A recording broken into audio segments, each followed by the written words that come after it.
আসসালামু আলাইকুম। সবাইকে পিএস ফ্লাগ চ্যানেলে স্বাগতম। আশা করি সবাই ভালো আছেন। আবহাওয়া পরিবর্তনের কারণে শীতকালে পাখালদের বিপদে পড়তে হয়। কারণ হচ্ছে এই সময় দেখা যায় শীতের শুরুতেই পাখি ঠান্ডাজনিত রোগে আক্রান্ত হয়। খাঁচায় তাকালে দেখা যায় পাখি ঝিম মেরে গা ফুলিয়ে বসে আছে।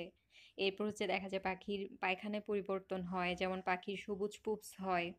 এরপরও সর্দি লাগা, পাখির বারবার হাঁচি দেওয়া, হুট করে দেখা যায় পাখি একটা থেকে শুরু করে হুট করে দেখা যায় সব পাখি মারা যাচ্ছে। এই ধরনের অনেক সমস্যার সম্মুখীন হতে হয় পাখালদের শীতকালে। তাই নতুন পাখালদের জন্য আমার পাখি পালনের অভিজ্ঞতা থেকে কিছু টিপস শেয়ার করব, যাতে শীতকালে এই সমস্যা থেকে রেহাই পেতে পারেন। তাই না টেনে পুরো ভিডিওটি দেখবেন, কারণ এই ভিডিওটি শীতকালে পাখি পালনের যাবতীয় সমস্যাগুলো মোকাবেলা করার টিপস আপনি পেয়ে যাবেন। শীতকালে পাখি পালন নিয়ে আশা করছি কিছুটা হলেও আপনার চিন্তা দূর হবে এই ভিডিওটি দেখার ফলে। তো দেখা যায় যারা বারান্দা বা ছাদে পাখি পালন করেন, অর্থাৎ খোলামেলা পরিবেশে যারা পাখি পালন করেন, শীতকালে আসলে তাদের অনেক সমস্যার সম্মুখীন হতে হয়। কারণ শীতকাল আসলেই দেখা যায় পাখি মারা যায়। তো নতুন পাখাল যারা আছেন, যারা নতুন করে দেখা যায় পাখি পালন করা শুরু করেছেন, তারা আসলে এই সময় মহা বিপদে পড়ে যান। কারণ হচ্ছে তারা বুঝেই উঠতে পারেন না যে আসলে কি করণীয়? এই সময় কেন হঠাৎ করে পাখি মারা যাচ্ছে? কেন হঠাৎ করে এত পাখির রোগ দেখা দিচ্ছে? শীতকাল মানে কিন্তু আবহাওয়া পরিবর্তন হওয়া। এই সময় আবহাওয়া পরিবর্তন হওয়ার ফলেই কিন্তু দেখা যায় বিভিন্ন সমস্যাগুলা দেখা যায়। তো যারা বারান্দা বা ছাদে অর্থাৎ খোলামেলা পরিবেশে পাখি পালন করেন, ১ম এ যে জিনিসটা খেয়াল রাখতে হবে সেটা হচ্ছে পাখির রুমের তাপমাত্রা ঠিক রাখতে হবে। আপনার খেয়াল রাখতে হবে পাখির রুমের তাপমাত্রা যেন কিছুতেই ১৮ ডিগ্রি সেলসিয়াসের নিচে যেন না কমে না যায়, সেদিকে খেয়াল রাখতে হবে। তো যদি আপনি বারান্দায় বা এমন যদি হয় যে আপনি কোনো রুমে সেটআপটা করতে পারছেন না, পাখির সেটআপটা বারান্দায় রাখতে হচ্ছে বা হচ্ছে ছাদে রাখতে হচ্ছে, তাহলে আপনি যেটা করতে পারেন সেটা হচ্ছে পাখির রুমে কোনো চটের বস্তা বা হচ্ছে কোনো ভারী কাপড় দিয়ে পাখির খাঁচাটা ঢেকে দিতে পারেন। তবে ঢাকার সময় খেয়াল রাখতে হবে যেন আবার পুরো খাঁচাটা ঢেকে দেয়া না হয়। একদিকে অবশ্যই খোলা রাখতে হবে যাতে পাখি নিঃশ্বাস নিতে পারে বা হালকা বাতাস আসা যাওয়া করতে পারে। তবে খেয়াল রাখতে হবে এখানে যেন সরাসরি পাখির গায়ে বাতাস না লাগে। বাহির থেকে যে বাতাস হয় বা ঝড় বৃষ্টি সরাসরি যেন পাখির গায়ে না লাগে, সেই দিকটা খেয়াল রাখতে হবে সর্বপ্রথম। আর যারা হচ্ছে রুমে পাখি রাখেন তারা অবশ্যই খেয়াল করবেন যেন দরজা জানালা ঠিকঠাক মতো বন্ধ করা হয়। কারণ হচ্ছে অনেক সময় দেখা যায় অনেকের পাখির সেটআপটা এমন জায়গায় থাকে যে দরজা দিয়ে বা জানালা দিয়ে সরাসরি বাতাস এসে পাখির গায়ে লাগে। তো যেখান থেকে দেখা যায় সেখান থেকেও কিন্তু পাখির সমস্যাগুলো দেখা দেয়। আপনি চাইলে সেটআপটা অবশ্যই চেঞ্জ করতে পারেন, বা যদি সেটাও না চান যে পাখি যেখানে সেট করেছেন সেখানে খাঁচাটা আপনি নাড়াবেন না, ওখানেই থাকবে। তো সেক্ষেত্রে আপনাকে সতর্ক থাকতে হবে দরজা জানালা বন্ধ আছে কিনা বা সেখান থেকে সরাসরি বাতাস পাখির গায়ে লাগছে কিনা। এরপর যে ব্যাপারটি আপনাকে খেয়াল রাখতে হবে সেটি হচ্ছে পাখির খাবারের দিকে। কারণ খাবার থেকেও কিন্তু শীতকালে অনেক প্রবলেম হতে পারে।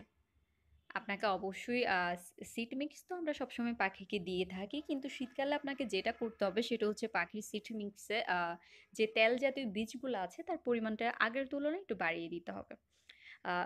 তেল জাতীয় সিড মিক্স বলতে যেমন হচ্ছে আপনার আ তিসি, তারপর হচ্ছে গুজি তিল বা হচ্ছে সূর্যমুখীর বীজ, এগুলোর পরিমাণটা একটু বাড়িয়ে দিলেই ভালো হয়। কারণ হচ্ছে এগুলাতে তেলের পরিমাণটা বেশি থাকে। যার কারণে দেখা যায় পাখিগুলা খাওয়ার ফলে পাখির শরীরটা গরম থাকে। আর হচ্ছে শীতকালে আপনি খাবারের তালিকায় অবশ্যই এগ ফুডটা যোগ করতে পারেন। কারণ হচ্ছে আ ডিম জাতীয় খাবারটা কিন্তু পাখির জন্য শীতকালে খুবই উপকারী। আপনি এক ফুট দিতে পারেন। সপ্তাহে কয়েকদিন আপনি এক ফুটটা দিতে পারেন। আর এক ফুট দিলেও কিন্তু সেটাও সকাল, দুপুরের দিকে দেয়ার চেষ্টা করবেন। সন্ধ্যায় আসলে এ জাতীয় খাবার দিবেন না। আর সফট ফুডটা হচ্ছে একটু কমিয়ে দেওয়ার চেষ্টা করবেন। কারণ সফট ফুড থেকে কিন্তু দেখা যায় পাখির ঠান্ডা লাগার সম্ভাবনা থাকে। দিলেও চেষ্টা করবেন সকালের দিকে দেয়ার। শীতকালে কিন্তু পাখির গোসলের বিষয়ে সতর্ক হতে হবে। কারণ হচ্ছে শীতকালে এমনিতে ঠান্ডা পড়ে। তার মধ্যে যদি আপনি প্রতিদিন গোসল দেন পাখিকে, সেক্ষেত্রে কিন্তু এটা পাখির জন্য খুবই বিপজ্জনক। সপ্তাহে বেশি হলে আপনি ৩-৪ বার পাখিকে গোসল দিতে পারেন। আর গোসল করালে কিন্তু সকালের দিকে গোসল করানোর চেষ্টা করবেন। কারণ হচ্ছে সকাল ১০টা-১১টার মধ্যেই গোসল করানোর চেষ্টা করবেন। গোসল করিয়ে পাখিকে কিছুক্ষণ আপনি রোদে দিতে পারেন। আপনি যদি ১২টা-১টা বা এর পরে যদি পাখিকে গোসল করানোর চেষ্টা করেন, সেক্ষেত্রে দেখা যাবে কিন্তু পাখির ঠান্ডা লাগার সম্ভাবনাটা অনেক বেশি থাকবে। তাই শীতকালে পাখিকে গোসল করালে আপনি মিনিমাম ৩-৪ বার সপ্তাহে দিতে পারেন। আর পাখি যদি গোসল করতে না চায় তাহলে পাখিকে অবশ্যই জোর করবেন না। সেক্ষেত্রে আপনি পাখির গায়ে পানি স্প্রে করতে পারেন। সপ্তাহে ৩-৪ দিন পানি স্প্রে করেও দিতে পারেন আপনি পাখিকে। আর হচ্ছে পাখির গোসলের পানিতে আপনি চাইলে নিম পাতা মিক্স করতে পারেন। নিম পাতা ব্লেন্ড করে তার রসটাও কিন্তু পানিতে দিতে পারেন, কিংবা হচ্ছে এমনিতে আস্ত নিম পাতাও কিন্তু পানিতে দিতে পারেন। সেটা কিন্তু পাখির জন্য খুবই উপকারী হবে। পাখির শরীরে দেখা যায় পোকা থাকে, বা হচ্ছে নিম পাতার পানি খেলেও কিন্তু পাখির কৃমি প্রবলেম যদি হয় সেটাও কিন্তু কমে যায়। শীতকালে আপনি যেটা করতে পারেন পাখির জন্য, পানিতে কিছুটা পরিবর্তন আনতে পারেন।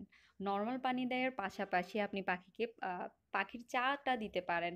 এরপর হচ্ছে তুলসী আর আদা যে মিশ্রণটা হয় সেটা দিতে পারেন। সেগুলো দেওয়ার ফলে দেখা যায় পাখির কিন্তু যে সর্দি লাগার, ঠান্ডা লাগার সম্ভাবনা থাকে সেটা কিন্তু রোধ হয়ে যায়, বা হচ্ছে ঠান্ডা লাগলেও কিন্তু সেটা দেখা যায় খুব দ্রুতই কিন্তু সেরে যায়। আমার চ্যানেলে হচ্ছে পাখির চা কিভাবে বানাতে হয় তার ভিডিও আছে। আপনি চাইলে সেটা দেখে নিতে পারেন, সেভাবে বানাতে পারেন।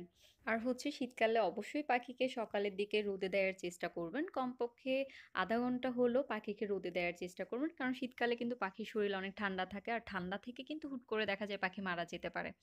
তাই পাখির গা গরম রাখার জন্য আপনি সকালের দিকে পাখিকে রোদে দিতে পারেন।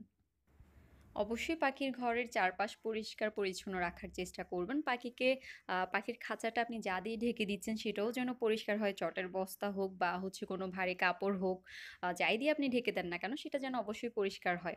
আর পাখির ঘরে আপনি চাইলে বাল্ব লাগাতে পারেন। সাইড ওয়ার্ডের বাল্বটা লাগাতে পারেন সন্ধ্যার দিকে। সেক্ষেত্রে দেখা যায় সন্ধ্যায় কিন্তু ঠান্ডা লাগার সম্ভাবনা বেশি থাকে। তখন দেখা যায় বাল্বের কারণে কিন্তু পাখির চারপাশটা গরম থাকবে, পাখির শরীরটাও গরম থাকবে। যার ফলে দেখা যায় পাখি কিন্তু সহজে ঝিমাবে না, এক জায়গায় বসে থাকবে না। দেখা যায় পাখি কিন্তু শীতকালে কি হয়? আর গা যখন ঠান্ডা হয়ে যায় এক জায়গায় বসে ঝিমাতে থাকে। তো এই জিনিসগুলা দেখা যায় হবে না। পাখির গা যখন গরম থাকবে পাখি কিন্তু ছটপটে থাকবে। তো সবচেয়ে বড় ব্যাপার হচ্ছে আসলে শীতকালটা অনেক ভয়াবহ একটা ব্যাপার পাখি পালকদের জন্য। তাই শীতকালে আসলে একটু সতর্কতা অবলম্বন করলে দেখা যায় কিন্তু এই সমস্যাগুলো আসলে আর হয় না। এই সমস্যাগুলো সমাধান হয়ে যায়। তাই একটু সতর্ক হতে হবে।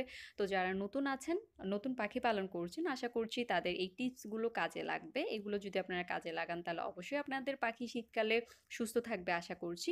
আর যদি কোনো কিছু জানার থাকে তাহলে অবশ্যই কমেন্ট বক্সে জানাতে পারেন। ইনশাআল্লাহ আমি প্রত্যেকটা প্রশ্নের উত্তর দেওয়ার চেষ্টা করব, বা আপনাদের প্রয়োজন অনুসারে ওই মোতাবেক ভিডিও দেওয়ার চেষ্টা করব।